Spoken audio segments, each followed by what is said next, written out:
Imagine an electrostatic environment mapped entirely through pure force. What you get is a dense, highly localized field of vectors pointing outward in every direction. The traditional approach to understanding this space relies on calculating these vectors directly. To find the total electric field at any single location, you have to sum the individual force contributions of every surrounding charge using continuous integration. But we can look at this differently. These directional force arrows dissolve into smooth, concentric 3D spheres.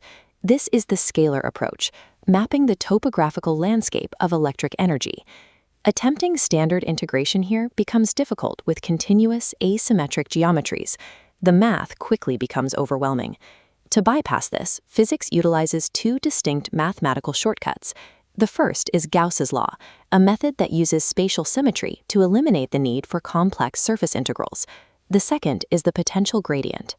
This approach calculates the simple addition of scalar energy values and then derives the directional force vectors from that final sum.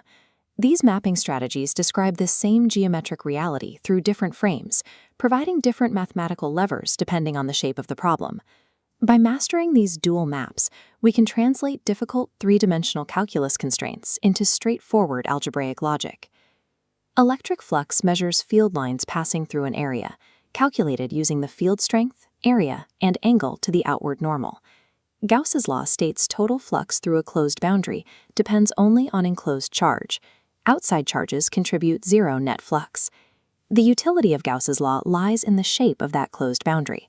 By choosing a highly symmetrical Gaussian surface, the angle theta locks into alignment with the field, simplifying the calculus. We can apply this to an infinitely long line of charge. To map the line's radiating field, we use a Gaussian cylinder. Field lines strike the cylinder caps at 90 degrees, contributing zero flux. The curved body perfectly aligns with the field, capturing total flux. Equating area to enclosed charge yields E equals lambda over 2 pi epsilon naught r. By aligning our imaginary boundary with the physical symmetry of the field, we solve a continuous geometry problem using basic multiplication. Comparing a solid sphere and a hollow conductor shows how internal charge alters the field. Inside the solid sphere, expanding a Gaussian boundary increases the internal field linearly. Inside the hollow sphere, it remains zero. Stepping outside, both models produce identical inverse square drop-offs.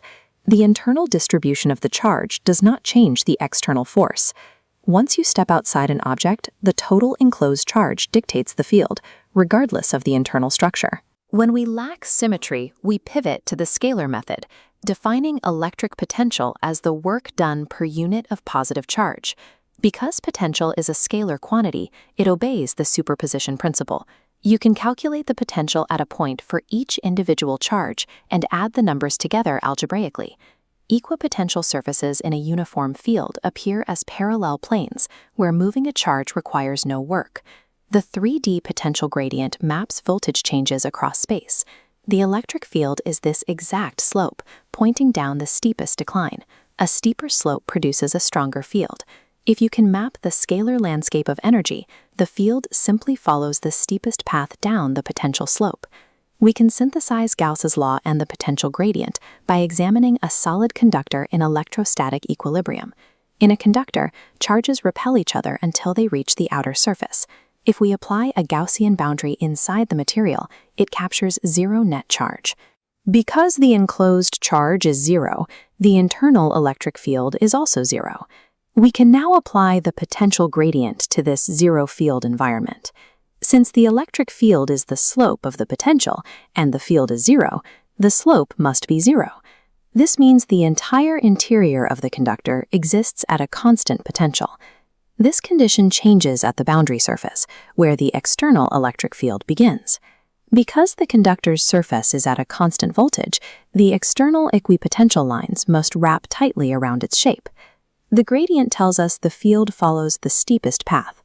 This forces the external field lines to exit the surface exactly perpendicular to these equipotential contours.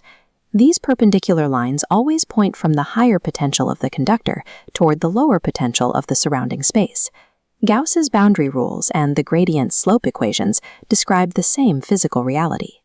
Together, they provide a unified system to calculate and decode the architecture of any electrostatic environment.